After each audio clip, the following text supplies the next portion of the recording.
जय जय जय। देवादिदेव श्री महावीर भगवान की जय जय जय। संत शिरोमणि गुरुवराचार्य श्री विद्यासागर जी महाराज की जय जय जय। आचार्य परमेष्टि समय सागर जी महाराज की जय जय जय। गुणायतन प्रणेता शंका समाधान भावना एक प्रवर्तक जन जन के संत प्रवक्ता बोले परम पूज्य मुनि श्री प्रमाण सागर जी महाराज के जय जय जय। मुनिवर श्री संधान सागर जी महाराज के जय जय जय। झीलों की नगरी भोपाल की श्री विद्यासागर प्रबंध संस्थान और श्री विद्या प्रमाण गुरुकुलम अवधपुरी भोपाल से सायंकालीन टीवी चैनल का बहुचर्चित विश्वविख्यात शंका समाधान के कार्यक्रम में हम और आप अपनी शंकाओं का समाधान गुरुमुख से प्राप्त करें। उसके पूर्व पारस चैनल, जिनवाणी चैनल, आदिनाथ चैनल और प्रमाणिक ऐप के माध्यम से जो इस कार्यक्रम को घर में बैठ के देख सुन रहे उन सभी का और यहाँ पर उपस्थित समस्त श्रावक श्राविकाओं का श्री विद्यासागर प्रबंध संस्थान और श्री विद्या प्रमाण गुरुकुलम अवधपुरी भोपाल हार्दिक अभिनंदन स्वागत करता है। चलते हैं प्रतिदिन की भांति परम पूज मुनिवर के श्री चरण नमन करते आशीर्वाद प्राप्त करेंगे और निवेदन करेंगे शंका समाधान के कार्यक्रम के लिए दोनों हाथ जोड़ लेंगे और मेरे साथ बोलेंगे हे मुनिवर नमोस्तु नमोस्तु नमोस्तु। और आइए गुरुवर के आशीर्वाद से हम और आप अपनी शंकाओं का समाधान गुरुमुख से प्राप्त करें। उसके पूर्व आज जिन्होंने गुणायतन से जुड़ने का अवसर सौभाग्य प्राप्त किया मैं सम्मान सहित पूरे परिवार के साथ आमंत्रित करूंगा। श्रीमान प्रकाश चंद जी, अल्पना जी, अंशुल जी, पूर्वा जी, अरहन जी, अनामिका जी, डॉक्टर राजीव जी, साइंटिस्ट प्रियंका जी, अंकित जी, ग्रुप कैप्टन इंडियन एयरफोर्स वादा उत्तर प्रदेश भी आएंगे जिन्होंने आज गुणायतन ट्रस्टी के रूप में जुड़ने का अवसर सौभाग्य प्राप्त किया है और उनके सम्मान के लिए मैं आमंत्रित करूंगा हमारे गुणायतन के श्रोमणी संरक्षक श्रीमान नवरत्न परिवार से श्रीमान पुष्पेन जी बांदा भी आएंगे और साथ में हमारे श्री विद्या प्रमाण गुरुकुलम के महामंत्री भाई अनुभव जी शराब, संदीप जी गोदा श्रोमणी संरक्षक आएंगे। नवरत्न परिवार से हैं दोनों के लिए ताली बजाएं। और हमारे श्रीमान प्रकाश जी, अल्पना जी,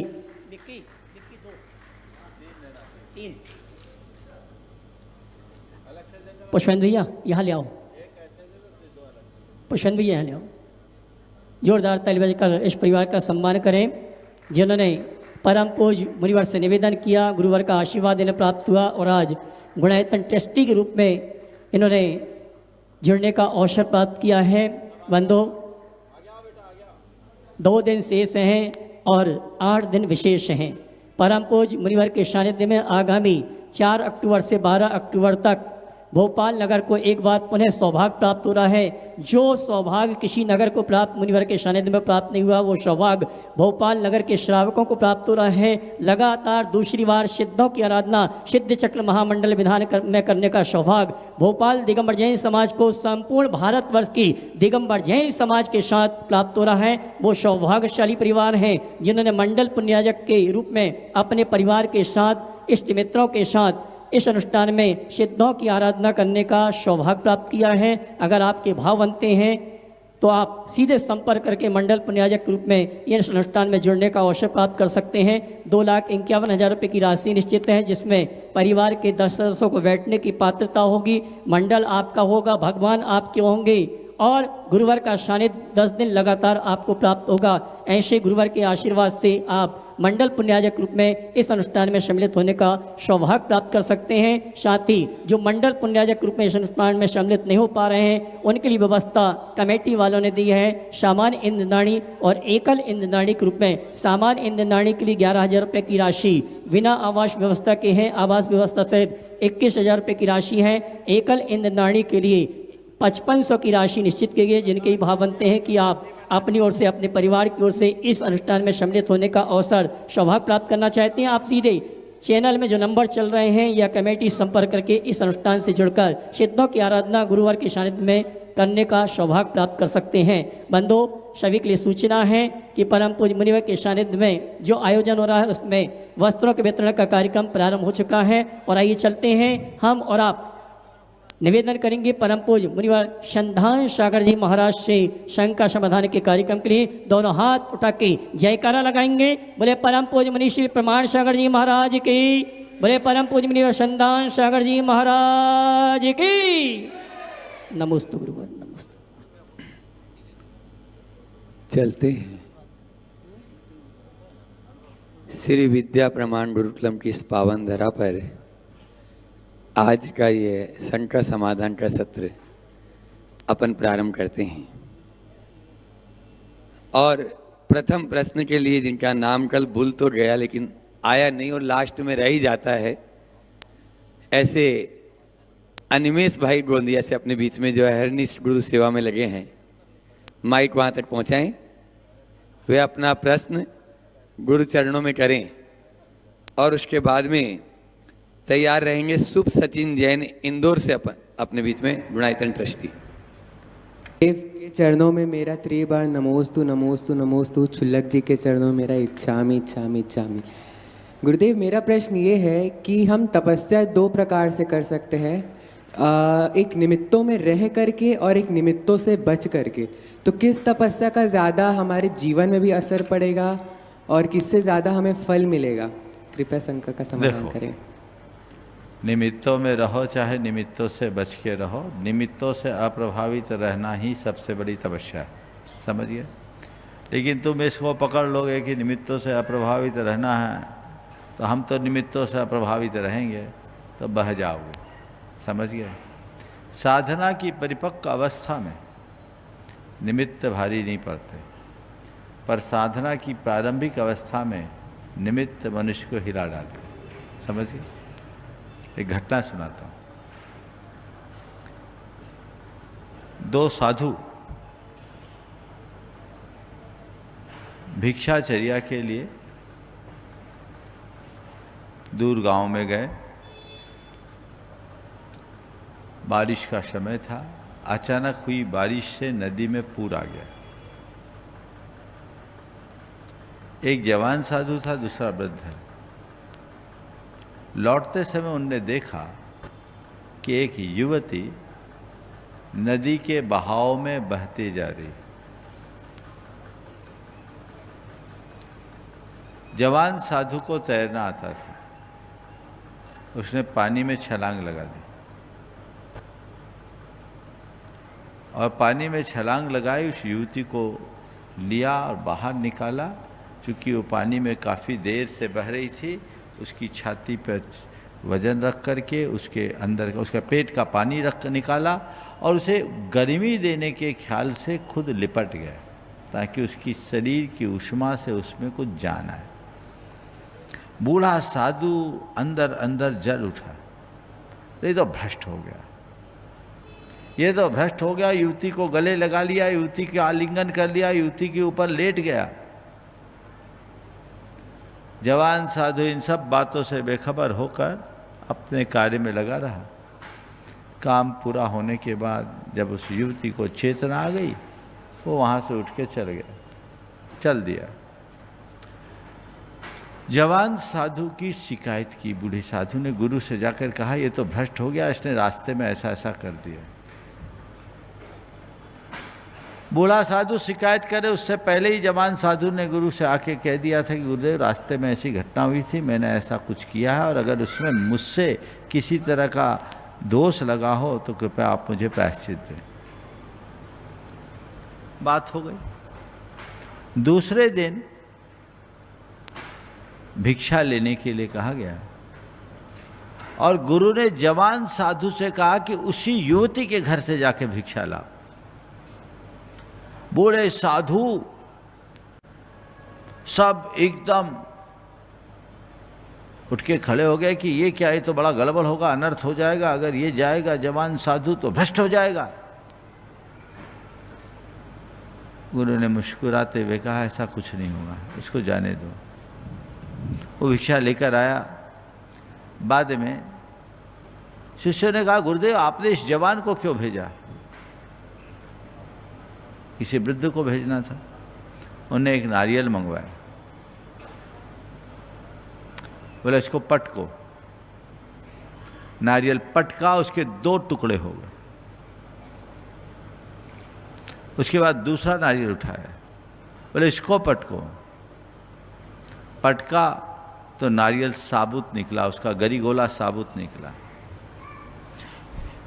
गुरु ने पूछा, बता सकते हो कि पहले नारियल का 2 टुकड़ा क्यों हुआ और इस नारियल का गरी गोला साबुत क्यों निकला? तो शिष्यों में से कहा, गुरुदेव इसलिए कि पहला कच्चा नारियल था और दूसरा साबुत नारियल था, पक्का नारियल था। तो गुरु ने समझाया, जो पक्का नारियल है वो फूटता नहीं और कच्चा नारियल कभी सुरक्षित नहीं होता। तुम सब कच्चे नारियल हो और ये पक्का नारियल है, समझ गए? तो जो आरंभिक साधक है उनको निमित्तों से दूर रहना चाहिए, और जो साधना की परिपक्व अवस्था को प्राप्त कर गए उनके ऊपर निमित्त हावी नहीं। नमोस्तु गुरुदेव।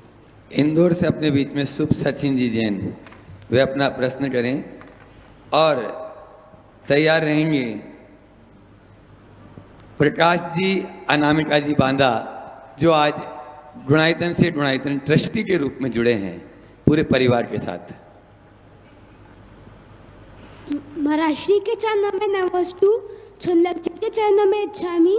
मेरी ये शंका है कि बच्चों को किन बातों को ध्यान रखना चाहिए कि वो बड़े होके अब धर्म ना भूले। मेरी दूसरी शंका ये है कि हाँ, संस्कारों से हमारे जीवन में क्या परिवर्तन आता है, कृपया करके समझाइए। बहुत अच्छा। इस बच्चे ने 2 सवाल किए हैं कि बच्चों को किन बातों का ध्यान रखना चाहिए कि बड़े होकर धर्म के मार्ग में लगे रहे, और संस्कारों का हमारे जीवन पर क्या प्रभाव पड़ता है। देखो, सबसे पहली बात तो ये है, हर बच्चे को 4 बातें जीवन भर याद रखना चाहिए। सबसे पहली बात,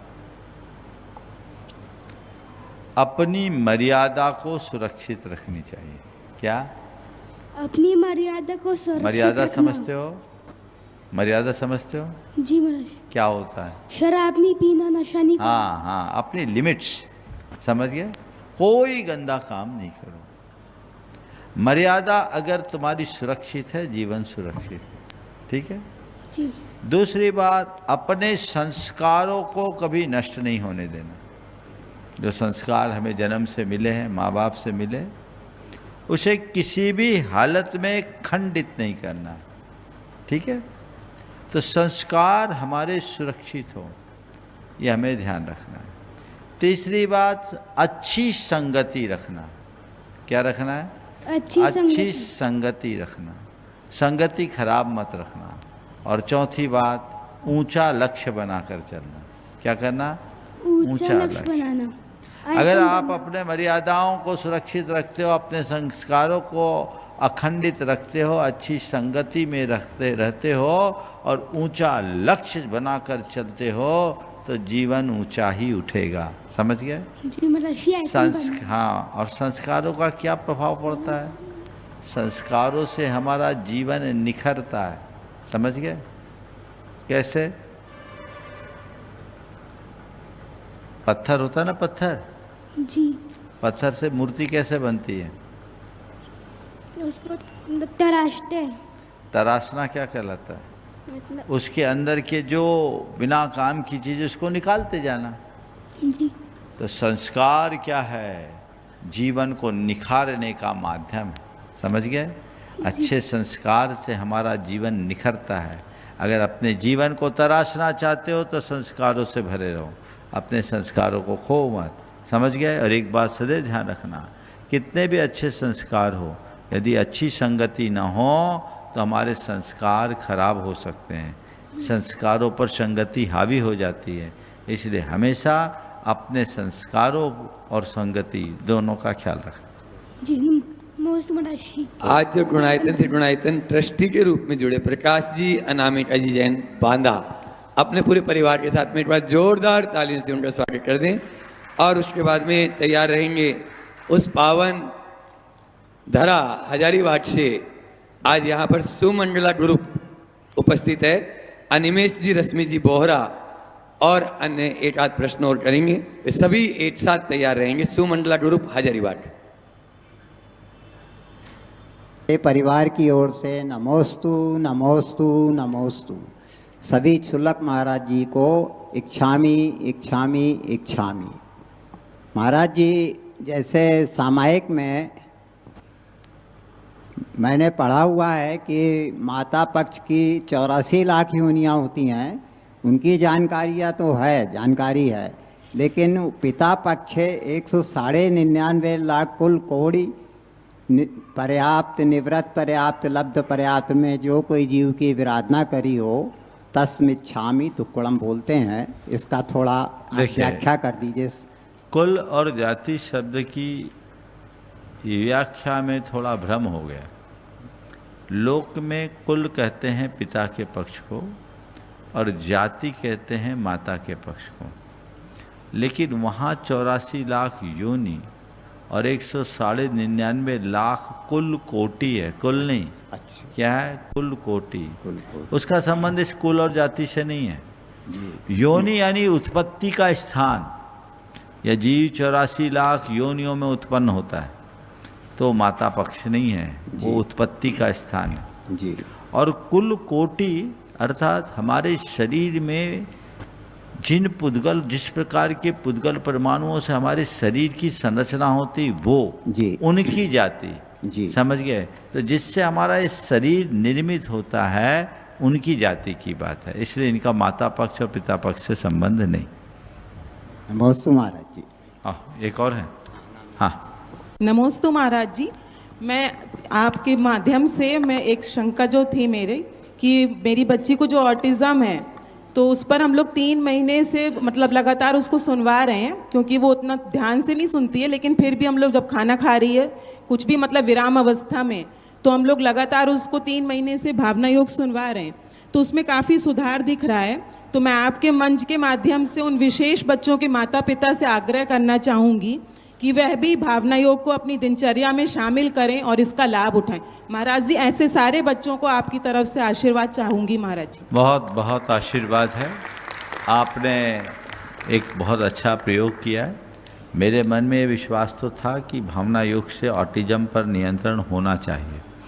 आपने बच्चों को सुनाया ही, मैं तो देखा भी आपकी बच्ची को। अभी आप करते रहिए, अभी 3 महीना हुआ है, कम से कम 3 महीने और कीजिए और इसका पूरा अध्ययन कीजिए। और मैं इस मंच के माध्यम से उन सबसे बोलूँगा जो इस तरह के बच्चे जिनके बीच हैं उनके सामने ये समस्या, आप अपनी जो भी चिकित्सा और थेरेपी कराते कराइए, उसके साथ भावना योग को और जोड़िए। मुझे लगता है आश्चर्यजनक परिणाम आएगा और जिस दिन वो बच्चा खुद से करने लगेगा तब तो चमत्कार हो जाएगा। आप करते रहिए, कराते रहिए, सुनिश्चित ऐसा होगा। इंदौर में भी एक ऐसा केस आया था और उनके यहाँ भी बच्चे पर असर पड़ा। तो आप कर सकते हैं और लोगों को भी प्रेरित कर सकते हैं। भावना योग का लाभ सुनिश्चित पड़ेगा। महाराज हजारीबाग से आज अपने बीच में सुमंडला ग्रुप के ये उत्साही कार्यकर्ता, एक बार जोरदार तालियों से उनका स्वागत कर दें। और चाहूँगा निमेश जी, रश्मि जी बोरा और एक प्रश्न है, वे अपना प्रश्न गुरु चरणों में करें। तैयार रहेंगे पारस जी जैन बास्ता, शिरोमणि संरक्षक गुणायतन। हजारीबाग के नगर गौरव मुनि श्री को हजारीबाग जैन समाज का नमोस्तु नमोस्तु नमोस्तु।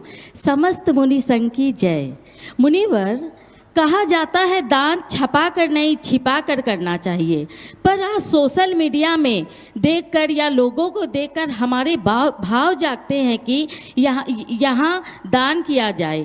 अगर मेरे द्वारा दिए गए दान से लोगों को भी प्रेरणा मिले तो इसमें क्या सही है और क्या गलत है? गुरुदेव, मेरी शंका का समाधान करिए। देखिए, दान के संदर्भ में एक समय तक मेरा भी ऐसा ही कुछ कंसेप्ट था। मैं हमेशा ये कहता था कि दान तो छिपा के देना चाहिए, लेकिन एक घटना ने मेरे चिंतन को बदला। कोलकाता में थे और कोलकाता में वहाँ बहुत सारे अग्रवाल समाज के बंधु थे जो जैन धर्म से विमुख हो गए थे। मैंने उनका वापस स्त्रीकरण करने का अभियान चालू किया, लोग जुड़े। इनमें वे परिवार भी थे जिन्हें कभी मंदिर बनाए, बल्कि कोलकाता के सारे मंदिरों को अगर देखा जाए तो नए जो अभी बने इनको छोड़कर, चाहे बेलगछिया का मंदिर हो, चाहे बड़ा मंदिर हो, चाहे पुरानी बाड़ी का मंदिर हो, चाहे नया मंदिर हो, ये सारे मंदिर अग्रवाल समाज के बंधुओं के द्वारा निर्मित। उस दौरान एक युवक मेरे पास ऐसा आया जिनका परिवार 50 साल पहले जैन धर्म से दूर हो गया। वो युवक जैन धर्म को इसलिए स्वीकार किया क्योंकि नया मंदिर में एक शिलापट्ट लिखा था जिसमें उनके पिताजी ने दान किया था, दादाजी ने दान किया। तो पता लगा कि नहीं, हम जैन हैं और हमें जैन धर्म का पालन करना चाहिए। तो आज आप अगर कहीं कोई अच्छा काम करते हैं और कल उससे आपका नाती पोता प्रेरित होता है, तो मैं इसे एक सकारात्मक रूप में देखता हूँ। आपके द्वारा किया गया ये दान 50 साल बाद एक आपकी ही संतान की स्थितिकरण का कारण बन गया। इसी तरह दान देने के लिए एक सामूहिक भावना बहुत कठिनाई से बनती है। छोटे मोटे कार्यों के लिए दान देना है तो उसमें आप दे दीजिए इंडिविजुअल, कोई दिक्कत नहीं। लेकिन जब बड़ा काम कहीं होता है वहाँ बहुत सारे लोगों के सहयोग की अपेक्षा होती है, और बड़े काम में जब बहुतों के सहयोग की अपेक्षा होती है तो सब ऐसा वातावरण बनाना चाहिए। तो एक दूसरे को देख करके लोग दान करते हैं, उनसे प्रेरित होते हैं, तो इसमें कोई बुराई नहीं है। तो यदि आप दान दें और दूसरे आपका प्रचार करें तो कोई हानि नहीं, लेकिन नुकसान तब है आप जब दान देने से पहले ही अपनी पोस्ट जारी कर दो। आप खुद प्रचार मत करो। दान देने वाले का मान करो, सम्मान करो। दान देने वालों का सम्मान करो, पर दान देकर कभी मान मत करो। बस ये मंत्र है। सामूहिक रूप से एक दूसरे को देख करके लोग देते हैं, प्रेरणा देते हैं, ठीक है। फिर दूसरी बात, एक और चिंतन मैंने किया। आपने कोई दान दिया, जैसे अभी बांदा वाले सज्जन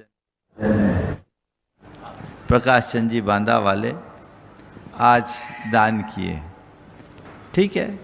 उनके दान की घोषणा इस मंच से हुई। आप लोगों ने उनकी अनुमोदना की, ताली बजाकर अनुमोदना की। अब बताइए ये अनुमोदना किस कार्य की हुई? दान की। बोलो, पुण्य कार्य की कि पाप कार्य की? पुण्य कार्य की। अब पुण्य कार्य की अनुमोदना करने से आपके हिस्से कुछ पुण्य आया कि नहीं आया? बोलो। 1/6। तो आपके हिस्से जो पुण्य आया उसमें निमित्त कौन बना? इनने दान नहीं किया होता तो आप अनुमोदना कैसे करते, और अनुमोदना नहीं करते तो आप पुण्य कैसे पाते? तो एक आदमी के दान के निमित्त से अनेक आदमी को अनुमोदना का अवसर मिला, और उस अनुमोदना जन पुण्य से वो अपने आप को अभिभूत किया। तो इतना सारे पुण्य का जिसके निमित्त से पुण्यार्जन हुआ उसका पुण्य और बढ़ेगा। इसलिए दान को सार्वजनिक करने में कोई हानि नहीं है, लेकिन बस इसमें जो एक फिसलन है उससे बचना चाहिए। उदात्त भाव से दान करो, अहंकार भाव मत आने दो, अहम भाव मत आने दो। अहम भाव आया, बंटा ढार हो गया, ऐसा समझना चाहिए। एक प्रश्न और है महाराज श्री। हाँ। हजारीबाग के नवनिर्वाचित दिगंबर जैन पंचायत के अध्यक्ष श्रीमान किशोर जी विनायका, हजारीबाग दिगंबर जैन समाज के महामंत्री संजय अजमेरा और कोषाध्यक्ष संजय सेठी और समस्त कमेटी की ओर से और समस्त हजारीबाग के श्रावक श्राविकाओं और भक्तजन की ओर से और हमारे सुमंगला ग्रुप की ओर से नमस्ते। बोलो जल्दी। हाँ महाराज श्री, जो देव होते हैं, देवी देवता होते हैं, क्या उन्हें अभिशाप और वरदान देने का क्षमता होती है क्या? और क्या वो हमारे पुण्य के उदय से साता में वो वरदान और असाता में अभिशाप या उसके विपरीत भी दे सकते हैं क्या? देखो भाई, सापानुग्रह शक्ति प्रभाव ऐसा शास्त्रों में लिखा है, लेकिन इस बात को सदैव ध्यान रखना कि जब तक तुम्हारा पुण्य नहीं होगा तुम पर अनुग्रह नहीं कर पाएंगे, और जब तुम्हारा पापोदय होगा तभी वे तुम्हें संताप दे पाएंगे। समझ गए? जी महाराज। इस संदर्भ में बृहद द्रव्य संग्रह का एक वाक्य उद्धृत करने योग्य है। उन्होंने लिखा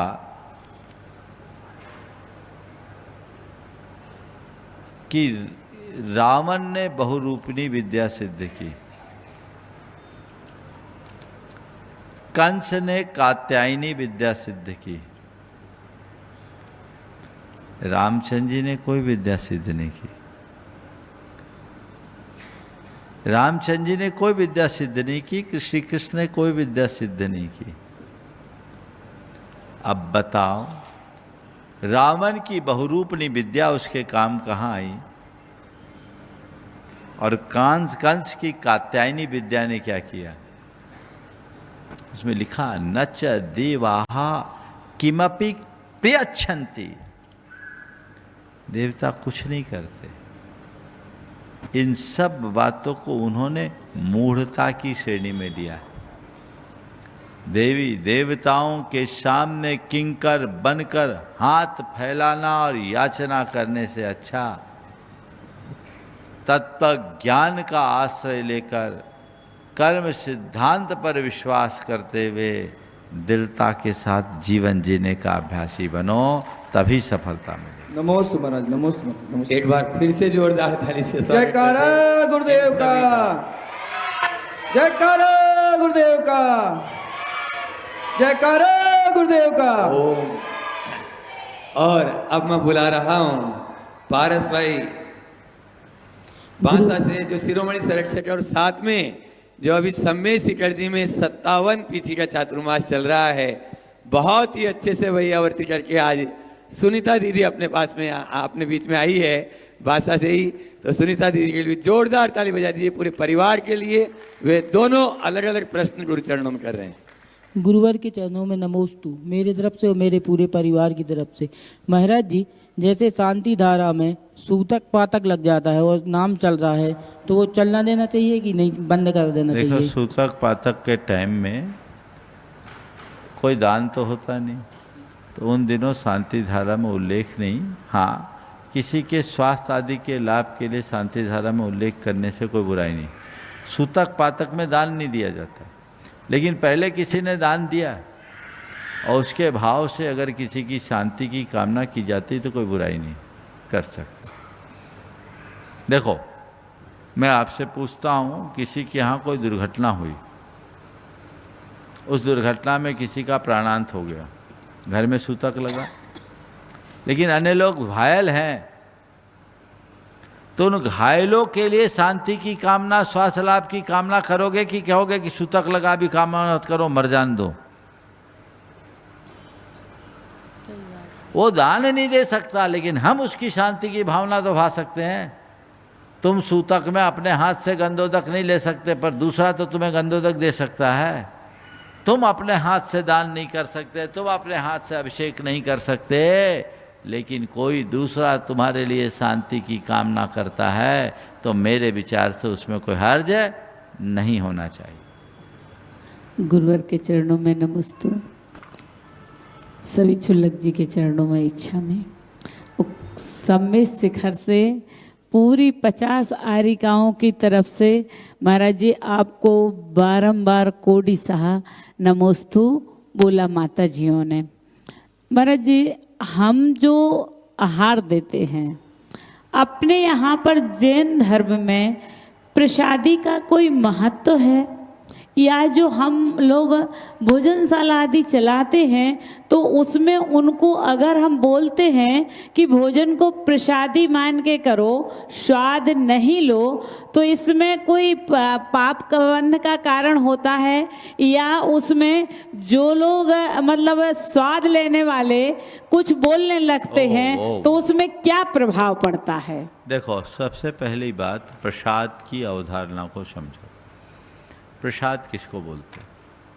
अपने इष्ट आराध्य को लगाए हुए भोग के उपरांत जो बचे उसे ग्रहण करने का नाम प्रसाद है। जैन धर्म में प्रसाद की परंपरा नहीं है, क्योंकि जैन धर्म के अनुसार भगवान प्राणातीत होते हैं, वो भोजन ग्रहण नहीं करते। हमारे तीर्थंकर अरहंत अवस्था को प्राप्त होने के उपरांत वे कवल आहार से मुक्त होते हैं, उनको भुक्ति नहीं होती, आहार नहीं होता। तो जब भगवान आहार ही ग्रहण नहीं करते तो उनको भोग नहीं लगाया जाता। अब भगवान को भोग ही नहीं लगाए तो प्रसाद कैसे? तो जैन धर्म भगवान के अनुसार भगवान निराहारी होते हैं, उनको भोग नहीं लगता, इसलिए जब हम भगवान को भोग नहीं लगाते तो हमारे यहाँ प्रसाद ही नहीं है।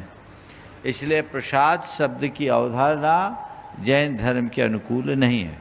हाँ, अब मुनि महाराज हैं। मुनि महाराज ने आहार लिया, जो चीज़ें उनने ली उनके बाद जो बचा, लोक व्यवहार की दृष्टि से आप उसे प्रसाद मान सकते हैं, क्योंकि उनको आपने कुछ दिया है जो बचा। और चूँकि आप मुनि महाराज को श्रद्धा से पूछते हैं इसलिए ऐसा कर सकते हैं। लेकिन जैसा मैंने पहले कहा, मूल अवधारणा में प्रसाद शब्द जैन धर्म में नहीं है। अब लोक व्यवहार के अनुसार लोक में जैसा माना जाए उसमें करे, उसके विषय में मैं कुछ नहीं कहना चाहूँगा। भोजनशाला आदि में आपने जो कहा इसे प्रसाद मान करके ग्रहण करे, एक भावनात्मक अनुशासन बनाने के लिए कहना अलग बात है, लेकिन उसे हमें प्रसाद निरूपित नहीं करना चाहिए। प्रसाद तो किसी को भोग लगा करके दिया, ये उचित नहीं है। भोजनशालाओं में लोग अगर जाए तो उन्हें ये देखना चाहिए कि हम यहाँ के अनुशासन का पालन करके भोजन करें, और जहाँ सामूहिक हो, बहुत सारे लोग हों, वहाँ भी इनका ध्यान रखें। अपनी परिणति ऐसी होनी चाहिए कि किसी को रोकने टोकने का अवसर ही ना आए। लेकिन कई बार ऐसे कुछ प्रसंग आ जाते हैं कि लोग वहाँ पूर्ण अनुशासन खो देते हैं। ये अच्छी बात नहीं है। हमें अपनी परंपरा, हमें अपनी सभ्यता, हमें अपनी संस्कृति का पूरा ख्याल रखना चाहिए।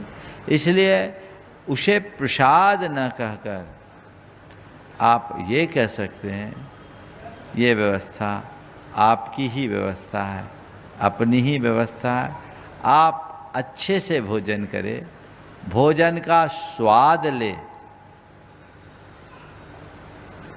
रसपूर्वक भोजन करें, पर इतना ख्याल रखें आपके पीछे और लोग भी हैं। अनुशासन से करें तो कोई बुराई नहीं। नमस्ते। अपने बीच में जयपुर से सीए विनय जी, रेणु जी जैन जो गुणायतन के परम संरक्षक तो हैं, और कल गुरुकुल से गुरुकुल गौरव के रूप में भी जुड़े रहे। एक बार जोरदार ताली से इनका स्वागत कर दें और वे अपना प्रश्न गुरु चरणों में करें। तैयार रहेंगे सुनील जी पब्लिशर्स अपने पूरी टीम के साथ में, एडवोकेट अभिषेक जी गुणायतन ट्रस्टी और साथ में जो भी साथी जन हैं। मेरे गुरुवर के चरणों में कोटि कोटि नमन। इच्छामी गुरुवर, कल विजयदशमी है, अहंकार पर विनम्रता की विजय।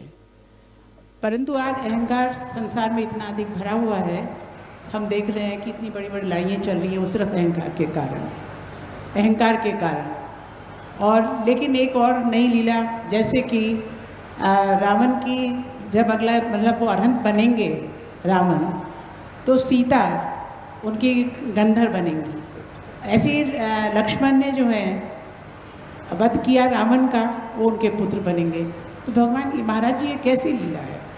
यही तो संसार। आपने कहा अहंकार का विस्तार हो रहा है, क्यों हो रहा है? कहने को रावण मर गया, लेकिन रावणत्व तो अभी जिंदा है, और जब तक रावणत्व तो जिंदा होगा यही चलता रहेगा। आप देखना, हम तो एक ही चीज़ देखते हैं कि हर साल रावण का कद बढ़ता दिखता है। लोग रावण के पुतले को तो जला देते हैं, अपने मन के रावण को और पुष्ट करते जाते हैं। जब तक अंदर के रावण का दहन नहीं होगा, बाहर के रावण को जलाने से कुछ नहीं होगा। रावण जैन धर्म के अनुसार अभी उसको कुछ भाव बाकी है, लेकिन भवांतरों में वो तीर्थंकर बनेगा। लेकिन तीर्थंकर रावण नहीं बनेगा, जब वो अपने रावणत्व को मिटाएगा तो बनेगा। राम तीर्थंकर बनते हैं, रावण नहीं। इस बात को ध्यान रखो। लेकिन रावण भी यदि धर्म धार ले तो राम बन सकता है। धर्म की यही उदारता है, इसे समझो। सुनील जी पब्लिशर्स लाल घाटी और साथ में सभी साथीगण, और उसके बाद में तैयार रहेंगे अंजू जी गुड़गांव।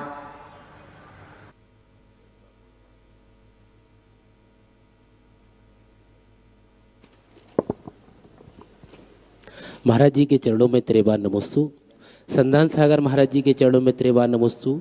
छुल्लक महाराज के चरणों में जल्दी। महाराज जी, शब्द एक ऐसी चीज़ है, शब्द एक ऐसी चीज़ है, या तो आदमी दिल में उतरता है, या तो आदमी दिल में उतरता है या दिल से उतर जाता है। महाराज, मेरा प्रश्न ये है कि मन करे अपनी मनमानी, मन करे अपनी मनमानी, और मन की करता है। मन को करे ना कोई बस में, मन सबको करता अपने बस में। बैठे बैठे करे यहाँ चोरी, मन बैठे बैठे करे चोरी, मन बैठे बैठे करे बुराई, और मन बैठे बैठे करे शत्रु का संगार।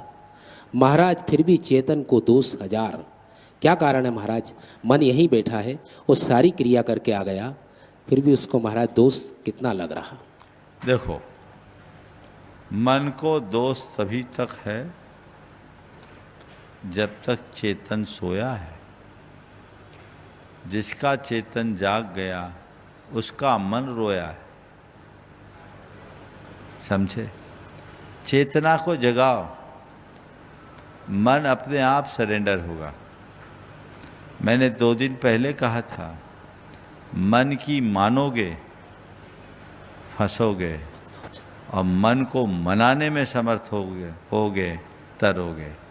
आप जागो, मन की मानने की जगह मन को मनवाना सीखो, और वह तब संभव है जब हमारी अंदर की चेतना जागे।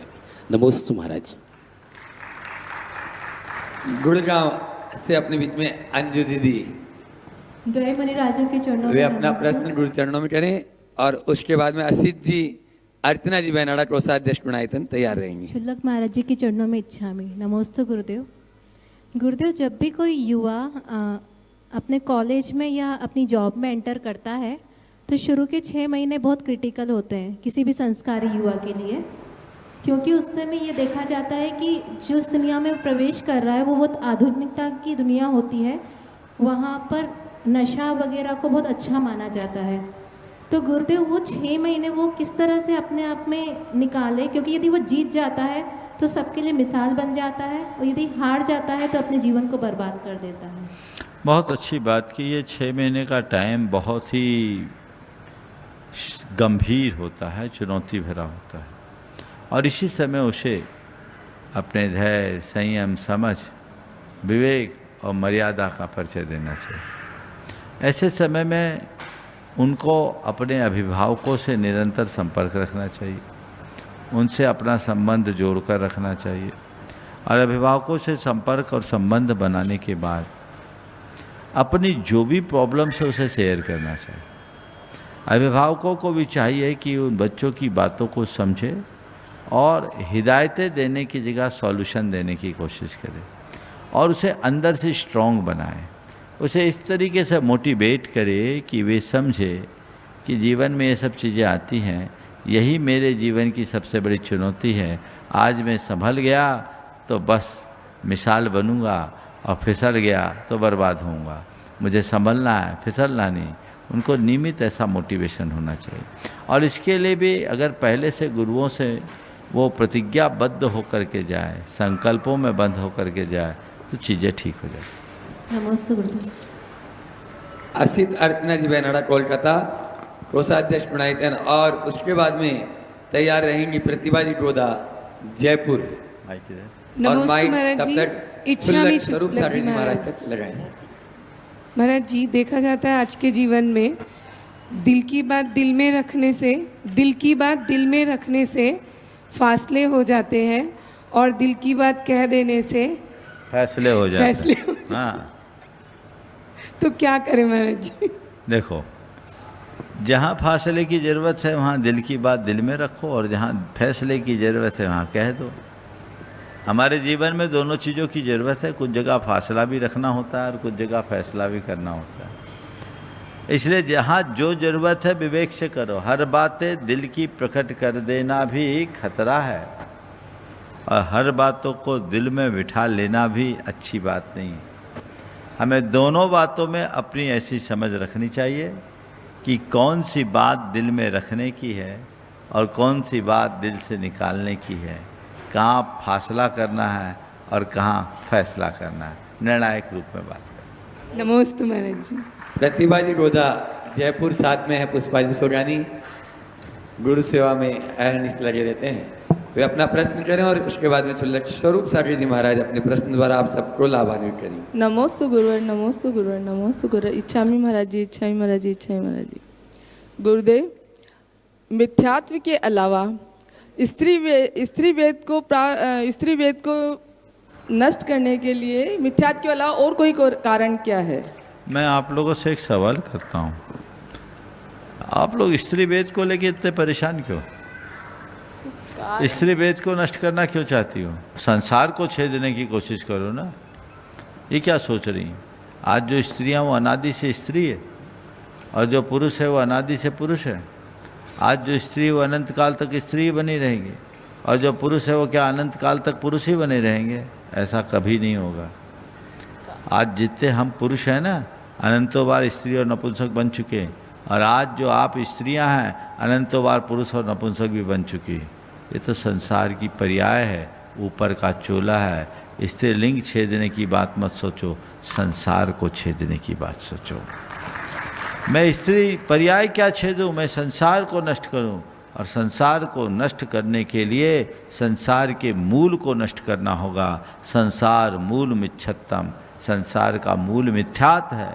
अपनी दृष्टि को सही कीजिए, मोक्ष मार्ग में अधिरूढ़ होइए, और मोक्ष मार्ग के अनुकूल प्रवृत्ति कीजिए, जिससे जीवन का पथ प्रशस्त हो। नमस्ते गुरुदेव, नमस्ते गुरुदेव। चुल्लक स्वरूप सागर जी महाराज वे अपने प्रश्न द्वारा हम आप सभी को लाभान्वित कर रहे हैं, और फिर यदि समय रहा तो ब्रह्मचर्य संजय भैया जी मुरैना तैयार हैं। समय मुनि द्वय के चरणों में बारंबार नमोस्तु। राशि बचपन में कहानी पढ़ते थे कि जब एक बिल्ली थी वो कई चूहों को परेशान करती थी, तो चूहों ने निर्णय लिया कि इसके गले में घंटी बांध दी जाए ताकि हम इससे बच सकें। लेकिन ये तय नहीं हो पाया कि बिल्ली के गले में घंटी कौन बांधेगा। फिर से हाँ, सुन लिया, समझ गया। हाँ, तो राशि कई बार व्यवस्था सुधारने के लिए या कई जगह निर्णय लेना पड़ता है, तो बिल्ली के गले में घंटी बांधने वाले लोग होते हैं कुछ, जो अपना सब कुछ कुर्बान करके व्यवस्था बदलने की कोशिश करते हैं। उनको कुछ प्राप्त नहीं होता, ना उनका हो सकता है कभी नाम भी नहीं होगा, और उनको कभी कुछ मिलेगा भी नहीं, हो सकता है उनकी मृत्यु तक हो जाए। तो महर्षि, क्या कुछ सत्कार्य में अपने आप को सब कुछ कुर्बान करने में इनको कुछ पुण्य मिलता है, या इनको क्या उपलब्धि होती है इससे? बहुत अच्छा सवाल महाराज जी ने किया। बिल्ली के गले में घंटी कौन बांधे? सबसे पहले तो इस कहावत के संदर्भ को जोड़कर हम चले, तभी इसके सही अर्थ तक हम पहुंच पाएंगे। ये कहावत क्यों बनी? चूहे बिल्लियों से परेशान थे, बिल्ली से परेशान थे। चूहे हजारों थे, बिल्ली एक थी, और रोज़ दो चार को झपट के ले जाती थी। अब चूहों ने मीटिंग की कि एक बिल्ली है, हम हजारों हैं, लेकिन उसके कारण अशक्त हो जाते हैं, हमारे बिल में तो घुस ही नहीं सकती, लेकिन कब आ जाती है हमें पता ही नहीं लगता, और झपट लेती है। तो चूहों ने अपनी मीटिंग में तय किया कि अगर ऐसा कुछ हो जाए कि बिल्ली के गले में घंटी बांध दें, बिल्ली आएगी, बच्चा आप भले नहीं हो, गले की घंटी बजेगी, और गले की घंटी बजेगी, हम सब सावधान हो जाएंगे, फट से अपने बिलों में घुस जाएंगे, हमारी जान बच जाएगी। प्रस्ताव सबने पारित कर दिया, लेकिन समस्या ये थी, पूरे चूहों की सभा में कौन आगे आए? बिल्ली के गले में घंटी कौन बांधे? जो आए उस पर ही सामत आ जाए। तब से एक कहावत चल पड़ी, बिल्ली के गले में घंटी कौन बांधे। पर मैं आप सबसे कहता हूं, जब हजारों चूहे के अस्तित्व पर संकट हो तो एक साहसी चूहे को अपना सर्ग करने के लिए तैयार होना चाहिए और उसके पीछे के हजारों चूहों को कहना चाहिए हम तुम्हारे साथ हैं। आज बिल्ली को पकड़ कर रहेंगे, उसके गले में घंटी बांध कर रहेंगे। ये समर्पण चाहिए, ये आत्मोत्सर्ग की भावना जागेगी तभी होगा। जब व्यक्ति अपने वैयक्तिक स्वार्थ तक सीमित रहता है तो चीज़ें ऐसी हाथ से निकलती है, लेकिन जब व्यक्ति सामूहिक हित के पीछे अपने वैयक्तिक हितों की उपेक्षा कर देता है, गौण कर देता है, तब उसके हृदय में ऐसे आत्मोत्सर्ग की भावना आती है। मैं आप सबसे कहना चाहूँगा, सामूहिक हित में होने वाले व्यक्तिगत नुकसान को भी लाभ देखो और उस व्यक्तिगत लाभ को नुकसान मानो जिसमें सामूहिक नुकसान हो। व्यापक हितों को देखिए, व्यक्तिगत स्वार्थ से ऊपर उठिए, संकीर्ण मनोवृत्ति से बाहर निकलने की कोशिश कीजिए, तभी कुछ बेहतर कर पाएंगे और तभी कुछ बेहतर दे पाएंगे।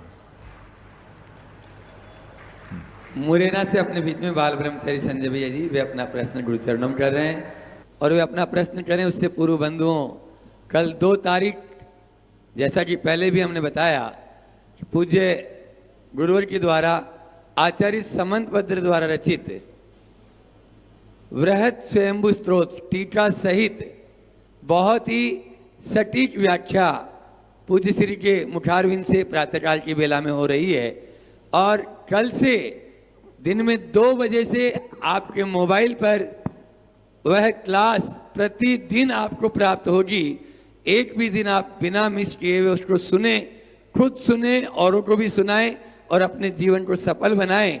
आचार्य समंत भद्र द्वारा रचित स्वयं स्त्रोत की वह व्याख्या मोबाइल के माध्यम से, ऐप के माध्यम से, यूट्यूब के माध्यम से आप अवश्य सुने।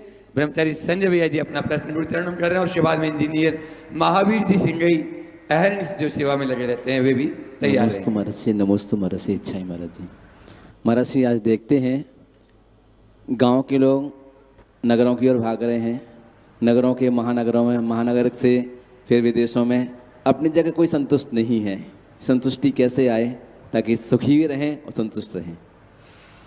देखो भाई, गांव के कस्बों में, कस्बों के शहरों में, शहरों वाले महानगरों में, महानगरों वाले विदेशों में और विदेशों वाले चंद्रयान और मंगलयान जाने की तैयारी कर रहे। जहाँ भागम भाग है वहाँ संतुष्टि नहीं। संतुष्टि वही है जहाँ ठहराव, असंतुष्टि भटकाव है। संतोष और असंतोष में क्या अंतर? जो खुद को बाहर से भरना चाहे वो असंतुष्ट, और जो खुद को भरा महसूस करे वो संतुष्ट। हम बाहर से खुद को भरे या खुद को भरा महसूस करें, हमें ये देखने की जरूरत।